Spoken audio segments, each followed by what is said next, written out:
Hello everyone, ఇప్పటికే మన ఛానల్లో పెద్ద వీడియో వచ్చి చాలా రోజులు అయిపోతుంది. 1 మంత్ పోయి 2 మంత్స్ కూడా దాటిపోతుంది. ఇప్పుడు నేను ఈ 2 మంత్స్ లాంగ్ వీడియోస్ ఎందుకు పెట్టలేదని డిస్కషన్ పెట్టి వీడియో స్టార్టింగ్ అనవసరంగా టైం వేస్ట్ చేయను. వీడియో స్టార్ట్ చేద్దాం. 2 మంత్స్ గ్యాప్ తర్వాత ఏదో ఒక రొటీన్ వీడియో చేసేకుండా ఏదన్నా స్పెషల్ కంటెంట్ చేద్దామని అనుకుని కొంచెం డిఫరెంట్ కంటెంట్ తోనే వచ్చాను. ఇప్పుడు ఫేమస్ అయిన మన యాక్టర్స్ ఒకప్పుడు ఇండస్ట్రీకి వచ్చిన కొత్తలో చిన్న చిన్న రోల్స్ చేశారని ఆడియన్స్ గమనించని మన వాళ్ళు చేసిన చిన్న చిన్న రోల్స్ గురించి చాలా మంది చెప్పుంటారు. కానీ కొంచెం స్పెషల్ గా ఇండస్ట్రీకి వచ్చిన కొత్తలో ఒక డైరెక్టర్ ఫిలిం లో చిన్న రోల్ చేసి ఫ్యూచర్ లో అదే డైరెక్టర్ తో మెయిన్ లీడ్ గా యాక్ట్ చేసిన యాక్టర్స్ గురించి వీడియోలో మాట్లాడుకుందాం. ఏ ఫేమ్ లేనప్పుడు ఒక డైరెక్టర్ తో వర్క్ చేసి తర్వాత ఎంతో కష్టపడి ఫేమ్ తెచ్చుకొని అదే డైరెక్టర్ తో మెయిన్ లీడ్ గా యాక్ట్ చేస్తున్నప్పుడు ఆ యాక్టర్ కి వచ్చే కిక్కే వేరు. అలాంటి యాక్టర్స్ గురించి వింటున్నప్పుడు మనకు కూడా ఒక రకమైన కిక్ వస్తుంది. వాళ్ళు చేసిన హార్డ్ వర్క్ సక్సెస్ కోసం వాళ్ళకున్న పేషెన్స్ చూసి తెలియని మోటివేషన్ కూడా వస్తుంది. అయితే ఇలా ఒక డైరెక్టర్ సినిమాలో ఒక చిన్న రోల్ చేసి అదే డైరెక్టర్ తో మెయిన్ లీడ్ గా చేసే రేంజ్ సక్సెస్ చాలా రేర్ గా కొంతమంది యాక్టర్స్ కే వస్తుంది. ఆ యాక్టర్స్ ఎవరు, ఆ డైరెక్టర్స్ ఎవరు, ఆ మూవీస్ ఏంటని క్లియర్ గా మాట్లాడుకుందాం. బట్ వీడియో స్టార్ట్ చేసే ముందు ఒక చిన్న మాట. ఐ థింక్ వీడియో లెంత్ కొంచెం ఎక్కువే రావచ్చు. స్కిప్ చేయకుండా ఎండ్ వరకు చూడండి, వీడియో చాలా ఇంట్రెస్టింగ్ గా ఉంటుంది. Number 11 Sunil and Rajamouli. 2006 లోనే మెయిన్ లీడ్ గా అందరం రాముడు ఫిలిం చేసిన ఆ తర్వాత మళ్ళీ కమీడియన్ గానే కంటిన్యూ అవుతున్న సునీల్ గారు 2009 లో మగధీరా ఫిలిం లో రామ్ చరణ్ గారి ఫ్రెండ్ రోల్ చేశారు. ఆ నెక్స్ట్ ఇయరే మగధీరాలో కమీడియన్ గా చేసిన సునీల్ గారిని మెయిన్ లీడ్ గా పెట్టి మర్యాద రామన్న ఫిలిం తీశారు రాజమౌళి గారు. అయితే రాజమౌళి గారు మగధీరా తర్వాత సునీల్ గారితో సినిమా తీద్దాం అనుకోలేదు. మగధీరా షూట్ స్టార్ట్ కాక ముందే మర్యాద రామన్న స్టోరీ రాజమౌళి గారి దగ్గర రెడీగా ఉందంట. మగధీరా చేస్తున్నప్పుడు సునీల్ గారితో నా నెక్స్ట్ సినిమా మీతోనే, మీరే నా నెక్స్ట్ సినిమా హీరో అని చెప్పేవారంట. రాజమౌళి గారి మాటల్ని సునీల్ గారు అప్పుడు నమ్మేవాళ్ళు కాదు. అంత పెద్ద డైరెక్టర్ కమీడియన్ అయినా ఆయన్ని హీరోగా పెట్టి సినిమా తీస్తారంటే ఎవరికైనా నమ్ముద్ది కాదు. ఆ తర్వాత నిజంగానే రాజమౌళి గారు ఆయనతో ఒక సినిమా తీస్తున్నారని తెలిసి రాజమౌళి గారు కొంచెం ఫిట్ అవ్వమంటే ఆయన ఫిలిమ్స్ లాగే ఇది కూడా ఒక మాస్ ఫిలిం అనుకోని, మాస్ ఫైట్స్ ఉంటాయి అనుకోని చాలా ఫిట్ అయిపోవాలని సునీల్ గారు చాలా కష్టపడి వెయిట్ దగ్గరంట. రాజమౌళి గారు అంత ఫిట్ గా అవ్వాల్సిన అవసరం లేదు, కొంచెం తగ్గండి చాలు, ఇందులో మీరు ఎక్స్పెక్ట్ చేసే రేంజ్ ఫైట్లు ఏముండవు, ఇదో కామెడీ ఫిల్మే అని సునీల్ గారికి క్లారిటీగా చెప్పి మూవీలో మనం చూసిన లుక్ ని ఫైనల్ చేసి సునీల్ గారిని హీరోగా పెట్టి మర్యాద రామన్న తీశారు. మగధీరా ముందు రాజమౌళి గారు 6 మూవీస్ చేసిన ఏ మూవీలో సునీల్ గారు వర్క్ చేయలేదు. ఆయన వర్క్ చేసిన ఒక్క సినిమా తర్వాతే ఇండస్ట్రీ హిట్ కొట్టిన డైరెక్టర్ తో హీరోగా తీయటం అంటే ఆ టైంలో సునీల్ గారికి మామూలు కిక్ వచ్చుండదు. సునీల్ గారే కాదు, అదే మగధీరా మూవీలో శ్రీహరి గారి పక్కన ఒక చిన్న రోల్ చేసిన సలోని గారిని కూడా మర్యాద రామన్నలో హీరోయిన్ గా తీసుకున్నారు. Number 10 Bommarillu Bhaskar and Siddhu Jonnalagadda. సిద్ధు గారు తన కెరియర్ ని చిన్న చిన్న రోల్స్ తో స్టార్ట్ చేశారని మీకు తెలిసే ఉంటుంది. జోష్ మూవీలో చిన్న రోల్ చేశాక 2010 ఆరెంజ్ ఫిలిం లో సంతోష్ అనే ఒక చిన్న రోల్ చేశారు. 2010 నుంచి కట్ చేస్తే 14 ఇయర్స్ లో యాక్టర్ గా ఒక్కొక్క స్టెప్ ఎక్కుతూ డీజే టిల్లు క్యారెక్టర్ తో ఆ 2 ఫిలిమ్స్ తో ప్రెసెంట్ ఒక మార్కెట్ ఉన్న హీరో అయ్యారు. 2010 లో బొమ్మరిల్లు భాస్కర్ గారి మూవీలో ఒక చిన్న రోల్ చేసిన ఆయన అదే బొమ్మరిల్లు భాస్కర్ గారితో జాక్ కొంచెం క్రాక్ అనే ఫిలిం లో హీరోగా యాక్ట్ చేస్తున్నారు. Number 9 Christopher Nolan and Cillian Murphy. వీళ్ళిద్దరు ఫ్రెండ్షిప్ గురించి, బాండింగ్ గురించి ప్రత్యేకంగా చెప్పకర్లేదు. హాలీవుడ్ మూవీస్ న్యూస్ ని ఫ్రీక్వెంట్ గా ఫాలో అయ్యే వాళ్ళకి కిలియన్ మర్ఫీ అంటే నోలన్ కి ఎంత ఇష్టమో ఆయన నోలన్ ని ఎంత అడ్మైర్ చేస్తారో తెలిసే ఉంటుంది. ఒక మాటలో చెప్పాలంటే ఒక ఇంటర్వ్యూలో క్రిస్టఫర్ నోలన్ ని మీ బయోపిక్ గనక ఎవరైనా తీయాల్సి వస్తే దాంట్లో లీడ్ యాక్టర్ గా ఎవరు చేస్తే బాగుంటుందని అడిగితే నోలన్ కిలియన్ మర్ఫీ పేరు చెప్పారు. ఈ ఒక్క విషయంతో చెప్పేయచ్చు ఆయన ఎంత గొప్ప యాక్టర్ అని. ఇంక ఈ కాంబినేషన్ విషయానికి వస్తే క్రిస్టఫర్ నోలన్ చేసిన బ్యాట్మ్యాన్ బిగిన్స్ మూవీలో సిలియన్ మర్ఫీ జోనథన్ క్రేన్ గా యాక్ట్ చేశారు. సినిమాలో అతనికి ఒక ఆల్టర్ ఈగో ఉంటుంది, అతని పేరు స్కేర్ క్రో. అయితే మర్ఫీని ముందు ఈ సినిమాలో మెయిన్ లీడ్ బ్యాట్మ్యాన్ గా చేయడానికి ఆడిషన్స్ ఏమన్నారంట. కానీ కిలియన్ మర్ఫీయే తనని తాను ఒక సూపర్ హీరో ఫిజిక్ ఉన్న యాక్టర్ గా ఎప్పుడు చూసుకోలేదని, ఆ రోల్ ఆయనకి సెట్ కాదని చేయలేదు. మొత్తం సినిమా అయిపోయాక సపోర్టింగ్ రోల్ డాక్టర్ క్రేన్ గా యాక్ట్ చేసిన కిలియన్ మర్ఫీని చూసి చాలా ఇంప్రెస్ అయ్యారంట నోలన్. అండ్ నోలన్ ఒక ఇంటర్వ్యూలో మాట్లాడుతూ అతనికి చాలా ఎక్స్ట్రాడినరీ ఐస్ ఉన్నాయని, అందుకే సినిమాలో క్లోజ్అప్ షాట్ పెడుతున్నప్పుడల్లా తన్ని గ్లాసెస్ తీసేయమని చెప్తానని చెప్పారు. కిలియన్ మర్ఫీ కళ్ళు గురించి అప్పటి నుంచే కాదు, ఆల్మోస్ట్ తను స్టేజ్ మీద డెబ్యూ ఇచ్చినప్పటి నుండి అంటే 1996 నుండే మాట్లాడుకునేవాళ్ళు. అండ్ బ్యాట్మ్యాన్ బిగిన్స్ నుంచి నోలన్ మర్ఫీ బాండింగ్ కూడా చాలా స్ట్రాంగ్ అయింది. అప్పటి నుంచి నోలన్ చేసిన మూవీస్ లో ఏదో ఒక రోల్ ఇచ్చేవారు. అలానే తను the dark night Risers, Inception movies లో యాక్ట్ చేశారు. ఆ తర్వాత ఆల్మోస్ట్ 6 ఇయర్స్ తర్వాత నోలన్ తన స్క్రిప్ట్ పేపర్ ని మర్ఫీకి పంపించారు. అండ్ ఆ స్క్రిప్ట్ పేపర్ ఫస్ట్ పేజ్ లో ఇలా రాస్తుంది, dearest Kilian, finally a chance to see you lead, love Chris అని. ఇంతకు ముందు కూడా మర్ఫీకి నోలన్ మూవీలో లీడ్ గా చేయాలని కోరుకుండేదని అది పబ్లిక్ గా కూడా చెప్పారు. అండ్ ఓపెన్ హైమర్ తో ఆ కోరిక కూడా తీరిపోయింది. Almost 20 years friendship. నోలన్ తన close friend, most favourite actor ని లీడ్ రోల్ గా పెట్టి మూవీ చేశారు. ఓపెన్ హైమర్ ని నోలన్ కూడా చాలా ఓన్ చేసుకున్నారు, ఆల్మోస్ట్ ప్రాణం పెట్టి తీశారనొచ్చు. దానికి తగ్గట్లే మూవీకి ఎంత హ్యూజ్ సక్సెస్ వచ్చిందో అందరికీ తెలుసు. అలా బ్యాట్మ్యాన్ బిగిన్స్ లో ఒక సపోర్టింగ్ రోల్ చేసిన మర్ఫీ 17 ఇయర్స్ తర్వాత అదే డైరెక్టర్ క్రిస్టఫర్ నోలన్ తో ఓపెన్ హైమర్ లో మెయిన్ లీడ్ గా చేశారు. అండ్ మన లక్ బాగుంటే బాగుంటే ప్రపంచంలోనే one of the greatest director biopic లో one of the greatest actor lead గా ప్లే చేయటం చూస్తాం. Number 8 Shankar and Vikram. శంకర్ గారి ఏ ఫిలిం లో విక్రమ్ గారు చిన్న రోల్ చేయకపోయినా విక్రమ్ గారు యాక్టర్ గా ఏ ఒక్కరికి తెలియని రోజుల్లో శంకర్ గారి ఫిలిం కి విక్రమ్ గారు వర్క్ చేశారు. 1990లో యాక్టర్ గా డెబ్యూ చేసిన విక్రమ్ గారికి 1999 సేతు మూవీ దాకా యాక్టర్ గా బ్రేక్ రాలేదు. ఈ 10 years గ్యాప్ లో విక్రమ్ గారు ఎన్నో చిన్న రోల్స్ చేశారు, ఎన్నో స్ట్రగుల్స్ ఫేస్ చేశారు. ఒక తమిళే కాదు, ఈ 10 years లో మన తెలుగు మలయాళం ఫిలిమ్స్ లో కూడా యాక్ట్ చేశారు. అయితే విక్రమ్ గారు యాక్టర్ గా బ్రేక్ కోసం స్ట్రగుల్స్ లో ఉన్న ఈ టైంలో మనీ కోసం చాలా తమిళ ఫిలిమ్స్ కి డబ్బింగ్ కూడా చెప్పారు. అలా 1994 శంకర్ గారి కాదలన్ ఫిలిం కి ప్రభుదేవ గారికి విక్రమ్ గారు డబ్బింగ్ చెప్పారు. అదే మన తెలుగులో ప్రేమికుడు ఫిలిం. ఒక డబ్బింగ్ ఆర్టిస్ట్ గా డబ్బింగ్ చెప్పేసి వెళ్ళిపోయేలా కాకుండా శంకర్ గారు విక్రమ్ గారి చేత దగ్గరుండి డబ్బింగ్ చెప్పించుకున్నారు. ఒక పక్క వేదన అనుభవిస్తూ కోపాన్ని వాయిస్ లో ఎలా చూపించాలని, చల్లో ఉన్నప్పుడు డబ్బింగ్ ఎలా చెప్పాలని, ఇలా యాక్టింగ్ లో డబ్బింగ్ ఎంత ఇంపార్టెంట్ అని డబ్బింగ్ లో చాలా విషయాలు శంకర్ గారి వల్ల విక్రమ్ గారు ఆ టైంలో నేర్చుకున్నారు. ఆఫ్టర్ 11 years విక్రమ్ గారు కొన్ని మంచి సినిమాలు చేసి యాక్టర్ గా తమిళ ఇండస్ట్రీలో గుర్తింపు పొందాక 2005 లో శంకర్ గారు విక్రమ్ గారిని మెయిన్ లీడ్ గా పెట్టి అపరిచితుడు మూవీ తీశారు. రామానుజం రేమో అపరిచితుడుగా యాక్టింగ్ లో టాప్ లెవెల్ రికగ్నైజేషన్ తెచ్చుకున్నారు విక్రమ్ గారు. ఆ ఫిలిం తెలుగు తమిళ్లో ఎంత సక్సెస్ అయిందో అందరికీ తెలుసు. అలా యాక్టర్ గా స్ట్రగుల్స్ లో ఉన్నప్పుడు శంకర్ గారి ఫిలిమ్స్ కి డబ్బింగ్ చెప్పిన స్టేజ్ నుంచి విక్రమ్ గారు కష్టపడి అదే శంకర్ గారితో హీరోగా ఒక ఫిలిం తీసే రేంజ్ కి వచ్చారు. ఒకటి కాదు, ఐ ఫిలిం తో శంకర్ గారితో 2 ఫిలిమ్స్ తీశారు. Number 7 Bapu and Chiranjeevi. Chiranjeevi గారి కెరియర్ బిగినింగ్ ప్రాణం ఖరీదు లాంటి ఫిలిం లో చిన్న రోల్ చేసిన తర్వాత బాపు గారి డైరెక్షన్ లో కృష్ణన్ రాజ్ గారు లీడ్ గా మన ఊరి పాండవుల్లో ఒక మంచి రోల్ చేసే ఛాన్స్ వచ్చింది చిరంజీవి గారి. ఆ తర్వాత చాలా చిన్న చిన్న roles, supporting roles, main lead గా 5 years లోనే చాలా ఫిలిమ్స్ చేశారు చిరంజీవి గారు. ఇంట్లో రామయ్య, వీధిలో కృష్ణయ్య లాంటి బ్లాక్ బస్టర్ ని చూశారు. ఆయన కెరియర్ ని మార్చేసిన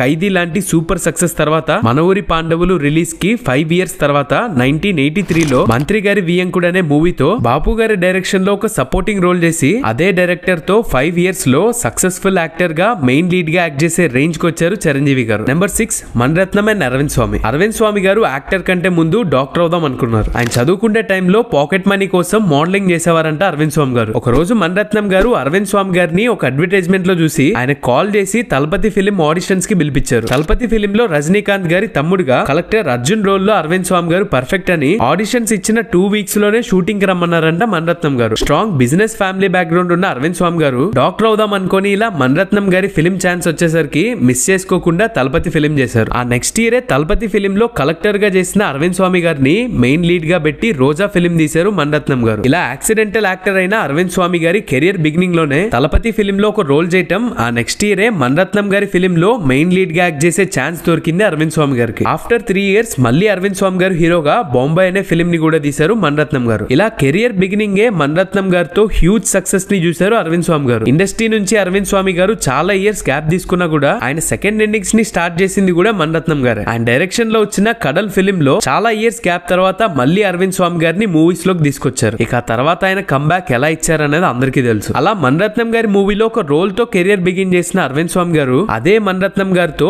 మెయిన్ లీడ్ గా 2 సూపర్ సక్సెస్ ఫిలిమ్స్ తీశారు. నెంబర్ 5 ఆర్జీవి అండ్ జేడి చక్రవర్తి. వీళ్ళిద్దరికి Shiva movie first film. Shiva film కి జేడి చక్రవర్తి గారికి జస్ట్ 19 years మాత్రమే. చిన్నప్పటి నుంచి మూవీస్ లో యాక్ట్ చేయాలని ఇంట్రెస్ట్ ఉన్న జేడి చక్రవర్తి గారికి ఇండస్ట్రీకి రాకముందు నుంచి ఆయన బెస్ట్ ఫ్రెండ్ అయిన యాక్టర్ ఉత్తేజ్ గారు శివ మూవీకి రామ్ గోపాల్ వర్మ గారి దగ్గర అసిస్టెంట్ డైరెక్టర్ గా వర్క్ చేసేవారు. ఆ మూవీకి ఆర్జీవి గారు ఒక కాలేజ్ స్టూడెంట్ రోల్ కి ఒక ఫ్రెష్ ఫేస్ కావాలని చాలా మందిని ఆడిషన్ చేస్తున్న టైంలో ఆర్జీవి గారు చూస్తున్న రోల్ కి వాళ్ళ ఫ్రెండ్ చక్రవర్తి పర్ఫెక్ట్ అని ఉత్తేజ్ గారు చక్రవర్తి గారి చేత కూడా ఆడిషన్స్ ఇప్పించారు. అలా రామ్ గోపాల్ వర్మ గారి ఫిలిం తో శివ మూవీలో కాలేజ్ స్టూడెంట్ గా ఒక చిన్న రోల్ కి సెలెక్ట్ అయ్యి ఆయన కెరియర్ ని స్టార్ట్ చేశారు జేడి చక్రవర్తి. ఆ మూవీ తర్వాత నుంచి ఆర్జీవి గారి దగ్గరే చాలా ఫిలిమ్స్ కి అసిస్టెంట్ డైరెక్టర్ గా చేశారు. ఎన్నో ఫిలిమ్స్ లో చిన్న చిన్న రోల్స్ చేసిన తర్వాత ఆర్జీవి గారే ప్రొడ్యూసర్ గా జేడి చక్రవర్తి గారిని మెయిన్ లీడ్ గా పెట్టి మనీ అనే మూవీ తీశారు. ఆయన ప్రొడ్యూసర్ గా జేడి చక్రవర్తి గారిని హీరో చేయడమే కాదు, ఆ మూవీ రిలీజ్ అయిన 2 years లోనే కృష్ణవంశీ గారి డైరెక్షన్ లో గులాబీ అనే మూవీని ప్రొడ్యూస్ చేసి హీరోగా జేడి చక్రవర్తి గారికి సూపర్ సక్సెస్ ఇచ్చారు ఆర్జీవి. ఇలా 1-2 కాదు, ఆర్జీవి గారు జేడి చక్రవర్తి గారితో 11 ఫిలిమ్స్ ని ప్రొడ్యూస్ చేశారు. మన టాపిక్ ఇది కాదు కాబట్టి ఫస్ట్ సినిమాలో చిన్న రోల్ ఇచ్చిన ఆర్జీవి జేడి చక్రవర్తిని హీరోగా పెట్టి తీసిన సినిమా దయ్యం. ఆ ఫిలిం ఆర్జీవి గారికి చక్రవర్తి గారికి సక్సెస్ తెకపోయినా తన ఫస్ట్ సినిమాలో చిన్న రోల్ చేసిన జేడి చక్రవర్తి గారిని ఆయన సినిమాల్ని ప్రొడ్యూస్ చేస్తూ నిలబెట్టమే కాకుండా ఆయనే డైరెక్టర్ గా ఒక ఫిలిం ని డైరెక్ట్ చేశారు. సేమ్ ఇయర్ ఆయన డైరెక్షన్ లో మళ్ళీ జేడి చక్రవర్తి గారిని హీరోగా పెట్టి అనగనగా ఒక రోజు అనే ఫిలిం. ఆఫ్టర్ 2 years బాలీవుడ్ లో సత్య ఫిలిం తో జేడి చక్రవర్తి గారికి ఆయన డైరెక్షన్ తో సూపర్ సక్సెస్ ఇచ్చారు రామ్ గోపాల్ వర్మ గారు. గారు. ఇలా శివ లాంటి ఫిలిం లో ఒక చిన్న రోల్ చేసిన జేడి చక్రవర్తి గారు అదే డైరెక్టర్ తో హీరోగా 1 కాదు 2 కాదు 6 మూవీస్ దాకా చేశారు. వీళ్ళిద్దరి కొలాబరేషన్ ఇంత స్ట్రాంగ్ గా ఉండడానికి ఇద్దరికి శివ మూవీయే ఫస్ట్ ఫిల్మ్ అవటం, శివ తర్వాత జేడి చక్రవర్తి గారు ఆర్జీవి గారిని వదిలేకుండా ఆయనతోనే ట్రావెల్ చేయటం, జేడి చక్రవర్తి గారి టాలెంట్ అండ్ ఆయన హార్డ్ వర్క్, ఇలా చాలా కారణాలే ఉన్నాయి. శివ మూవీతో డెబ్యూ చేయటం, హీరోగా ఆయన డైరెక్షన్ తో సూపర్ సక్సెస్ ఇవ్వటం, ఇలా ఆర్జీవి గారిని ఆయన గురువులా చూస్తారు జేడి చక్రవర్తి గారు. అండ్ మీలో ఎంతమంది తెలుసో శ్రీనివాస చక్రవర్తి అనే ఆయన పేరుని జేడి చక్రవర్తిగా మార్చడానికి రీజన్ ఆయన డెబ్యూ ఫిల్మ్ అయిన శివాలో ఆయన రోల్ పేరు జేడి, ఆ రోల్ పేరుని ఆయన ఇంటి పేరులా పెట్టుకున్నారు జేడి చక్రవర్తి గారు. Number 4 K Balachander and Rajinikanth. Rajinikanth గారి కెరియర్ మొదలు పెట్టిందే కే బాలచందర్ గారి మూవీతో. అపూర్వ రాగంగల్ మూవీలో పాండియన్ అనే రోల్ తో రజనీకాంత్ గారికి ఛాన్స్ ఇచ్చి ఆయన్ని ఇండస్ట్రీకి పరిచయం చేశారు కే బాలచందర్ గారు. అయితే ఆ ఒక్క మూవీయే కాదు, బాలచందర్ గారు రజనీకాంత్ గారి కెరియర్ బిగినింగ్ లో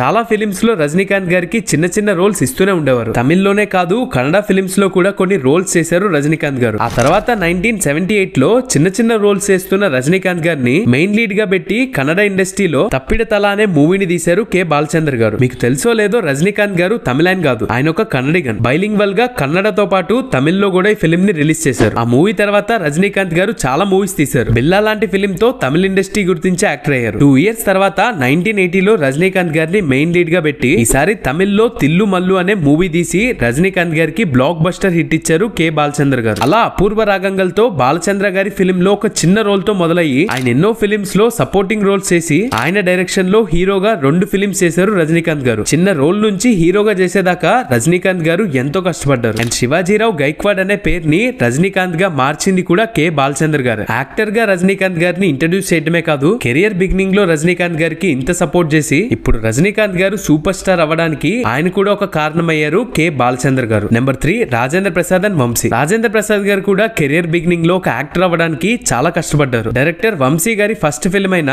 చిరంజీవి గారి మంచు పల్లకి మూవీలో రాజేంద్ర ప్రసాద్ గారు చిరంజీవి గారి ఫ్రెండ్ రోల్ చేశారు. ఆ రోల్ తర్వాత చాలా మూవీస్ లో చిన్న చిన్న రోల్స్ చేస్తూ మనీ సరిపోక డబ్బుల కోసం చాలా మూవీస్ కి డబ్బింగ్ కూడా చెప్పారు. ఇలా రాజేంద్ర ప్రసాద్ గారు స్ట్రగుల్స్ లో ఉన్న టైంలో మంచు పల్లకి రిలీజ్ అయిన 5 ఇయర్స్ తర్వాత ఒక రోజు ఆ మూవీ డైరెక్టర్ వంశీ గారు కాల్ చేసి ఒక మూవీ చేస్తున్నాను ప్రసాద్, అందులో నువ్వే హీరో అని చెప్పారంట. అప్పటికి చాలా సన్నగా చింపురు జుట్టుతో ఉన్న రాజేంద్ర ప్రసాద్ గారు ఆయన ఫేస్ ని ఒకసారి అద్దంలో చూసుకొని నన్ను హీరోగా పెడతానంటున్నాడేంటని షాక్ అయ్యారంట. రాజేంద్ర ప్రసాద్ గారిని రామోజీ ఫిలిం సిటీకి తీసుకెళ్లి రామోజీరావు గారికి ఇతనే సార్ హీరో, చాలా మంచి ఆర్టిస్ట్ సార్ అని చెప్పారంట. రామోజీరావు గారు ముఖం మీదే ఇతని హీరోనా అని చాలా మంది ముందు వంశీ గారిని రాజేంద్ర ప్రసాద్ గారిని ఇన్సల్ట్ చేశారంట. వంశీ గారు ఈవినింగ్ కల్లా చెన్నై వెళ్లి ఆయనకి తెలిసిన వాళ్ళతో రాజేంద్ర ప్రసాద్ గారి హెయిర్ కి కొంచెం ఎక్స్ట్రా విగ్ చేపించి కొంత ఖర్చు పెట్టి రాజేంద్ర ప్రసాద్ గారిని స్టైలిష్ గా రెడీ చేసి కొన్ని ఫొటోస్ తీసి రామోజీరావు గారికి చూపించారంట. ఆ ఫొటోస్ చూసిన ఆయన హీరో అంటే ఇలా కదా ఉండాలని అంటే నేను ముందు చూపించిన ప్రసాద్ ఇతనే అని రామోజీరావు గారికి షాక్ ఇచ్చారంట. ఇక రామోజీరావు గారు కూడా ఇతనితో ఫిలిం తీయటం సేఫే అని ఆలోచించి మూవీ స్టార్ట్ చేశారు. ఆ మూవీయే ప్రేమించు పెళ్ళాడు. అలా మంచు పల్లకి అనే మూవీలో ఒక చిన్న రోల్ చేసిన రాజేంద్ర ప్రసాద్ గారు 5 ఇయర్స్ కష్టం తర్వాత తను చాలా కష్టాల్లో ఉన్నప్పుడు వంశీ గారు దేవుళ్లా వచ్చి డైరెక్ట్ గా రాజేంద్ర ప్రసాద్ గారికి హీరో ఛాన్స్ ఇచ్చి ప్రేమించు పెళ్ళాడు ఫిలిం తీశారు. ఆ ఫిలిం తో మొదలైన వీళ్ళ ఫ్రెండ్షిప్ తో 1 కాదు 2 కాదు రాజేంద్ర ప్రసాద్ గారిని హీరోగా పెట్టి 6 ఫిలిమ్స్ డైరెక్ట్ చేశారు వంశీ గారు. అందులో మనందరికీ బాగా తెలిసిన ఫిలిం లేడీస్ ట్రైలర్. అలా చిన్న రోల్ నుంచి అదే డైరెక్టర్ ఫిలిం లో హీరోగా చేయటం కాదు, వంశీ అనే అతను లేకపోతే రాజేంద్ర ప్రసాద్ లేడని రాజేంద్ర ప్రసాద్ గారు ప్రౌడ్ గా చెప్పుకునే పర్సన్ రాజేంద్ర ప్రసాద్ గారి ఫ్రెండ్ వంశీ గారు. Number 2 K Balachander and Kamal Haasan. Rajinikanth గారికి ఎలా అయితే లైఫ్ ఇచ్చారో అలాగే కమల్ హాసన్ గారిని కూడా ఒక స్టార్ యాక్టర్ చేసింది కే బాలచందర్ గారు. రజనీకాంత్ గారి లైఫ్ లో బాలచందర్ గారి పాత్ర కొంచెమే ఉంటే కమల్ హాసన్ గారి లైఫ్ లో చాలానే ఉంది. అదెంత అనేది ఇప్పుడు నేను చెప్పే దాంట్లో అర్థమైపోతుంది. చైల్డ్ ఆర్టిస్ట్ గా కొన్ని ఫిలిమ్స్ చేసిన కమల్ హాసన్ గారు చదువుకోవడానికి మూవీస్ కి కొన్నేళ్లు బ్రేక్ ఇచ్చారు. ఆ తర్వాత 8th స్టాండర్డ్ లో స్టడీస్ ఆపేసి ఇండస్ట్రీకి వచ్చేసారు. కొన్నేళ్లు కొంతమంది దగ్గర అసిస్టెంట్ గా చేసి డైరెక్టర్ అవ్వాలని బాలచందర్ గారి దగ్గర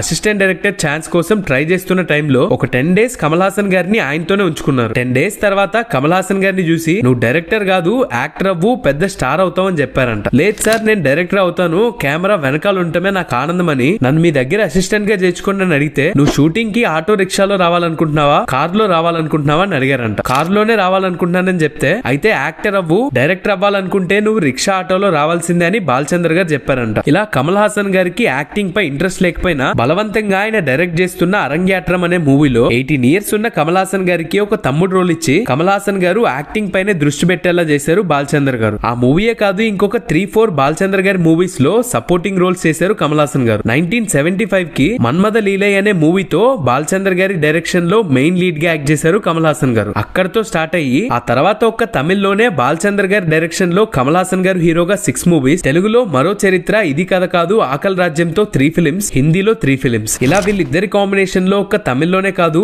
హిందీ తెలుగులో కూడా డైరెక్ట్ ఫిలిమ్స్ చేస్తూ 1976 లో వచ్చిన మన్మథలీల నుంచి 1988 లో వచ్చిన ఉన్నాల్ ముడియం తంబి మూవీ దాకా మొత్తం 13 ఫిలిమ్స్ కె బాలచందర్ గారి డైరెక్షన్ లో కమల్ హాసన్ గారు హీరోగా యాక్ట్ చేశారు. ఇలా ఆయన సినిమాలో చిన్న రోల్ చేసే స్టేజ్ నుంచి ఆయనతో స్టార్ హీరోగా యాక్ట్ చేసే రేంజ్ దాకా కమల్ హాసన్ గారు వెళ్లారు. 3 ఇండస్ట్రీస్ లో 13 ఫిలిమ్స్ తీశారు. Number 1 K Balachander and Chiranjeevi. ఇందాక మాట్లాడిన మన ఊరి పాండవులు మూవీ నెక్స్ట్ ఇయరే బాలచందర్ గారు తమిళ్లో కమల్ హాసన్ గారితో తీసిన అవర్గల్ మూవీని తెలుగులో మళ్ళీ కమల్ హాసన్ గారితోనే ఇది కథ కాదు అనే టైటిల్ తో రీమేక్ చేశారు. ఆ మూవీలో జయసుధా గారి హస్బెండ్ రోల్ లో అప్పుడే కెరియర్ బిగిన్ చేసిన చిరంజీవి గారిని తీసుకున్నారు. ఈ ఫిలిం ఒరిజినల్ తమిళ్లో చిరంజీవి గారు తెలుగులో చేసిన ఈ రోల్ అక్కడ రజనీకాంత్ గారు చేశారు. ఈ సినిమా టైం కి ఇక్కడ చిరంజీవి గారు అక్కడ రజనీకాంత్ గారు ఇద్దరు ఒకే స్టేజ్ లో ఉన్నారు. సర్ప్రైజింగ్ గా సపోర్టింగ్ రోల్స్ చేసిన వీళ్ళు అటు తమిళ ఇటు తెలుగు ఇండస్ట్రీస్ లో సూపర్ స్టార్స్ అయ్యారు. ఇది వేరే విషయం అనుకోండి. ఆ రీమేక్ ఫిలిం లో చిరంజీవి గారు జయసుధా గారి హస్బెండ్ గా చేశారు. ఇది ఒక రకంగా మూవీలో విలన్ క్యారెక్టర్ లాగా. ఆ 2 ఇయర్స్ లో చిరంజీవి గారు కష్టపడి చాలా మూవీస్ చేశారు. మెయిన్ లీడ్ గా కూడా కొన్ని మూవీస్ చేశారు. 1981 లో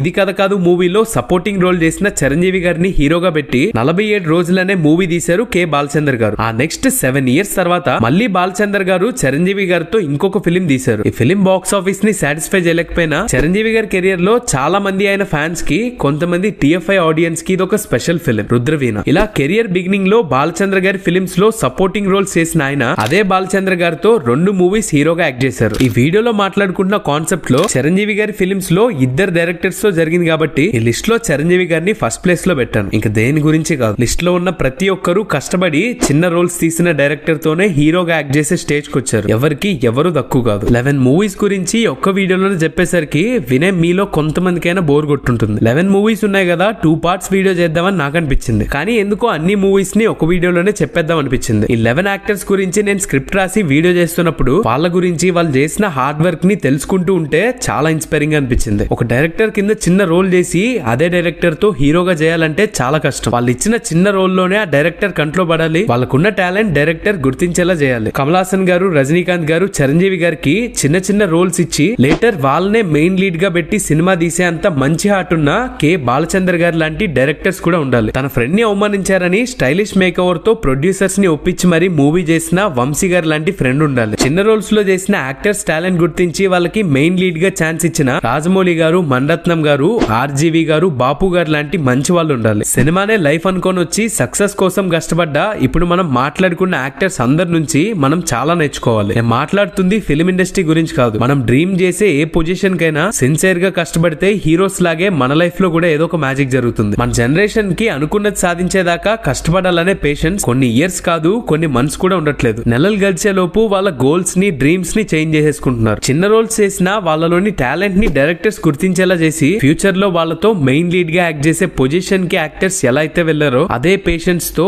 అదే సిన్సియారిటీతో మనం కూడా కష్టపడితే కొంచెం లేట్ అయినా ఖచ్చితంగా మనం అనుకున్న పొజిషన్ కి కూడా వెళ్తాం. యాక్టర్స్ ని ప్రైజ్ చేసి వీడియో ఎండ్ చేద్దాం అనుకుని ఇలా క్లాస్ బిగుతున్నాను ఎందుకో. ఇది గైస్ ఒక డైరెక్టర్ ఫిలిం లో చిన్న రోల్ చేసి లేటర్ అదే డైరెక్టర్ తో హీరోగా యాక్ట్ చేసిన మన హీరోస్. ఈ 11 హీరోస్ లో ఏ హీరో స్టోరీ మీకు కిక్ ఇచ్చిందో కామెంట్ లో షేర్ చేయండి. వీడియో లెంత్ ఎంత వచ్చిందో తెలియదు కానీ ఎక్కడ దాకా చూసారంటే వీడియో నచ్చే ఉంటుంది. మర్చిపోకుండా వీడియోకి లైక్ చేయండి. సినిమా పిచ్చున్న మీ ఫ్రెండ్స్ అండ్ ఫ్యామిలీకి వీడియో షేర్ చేయండి. కొత్త వాళ్ళు ఎవరైనా వచ్చుంటే ఛానల్ ని సబ్స్క్రైబ్ చేసుకోండి. ఇలాంటి కంటెంట్ తో మిమ్మల్ని ఎంటర్టైన్ చేస్తూనే ఉంటాను. That's the video guys. మరో ఇంట్రెస్టింగ్ వీడియోతో మళ్ళీ కలుద్దాం.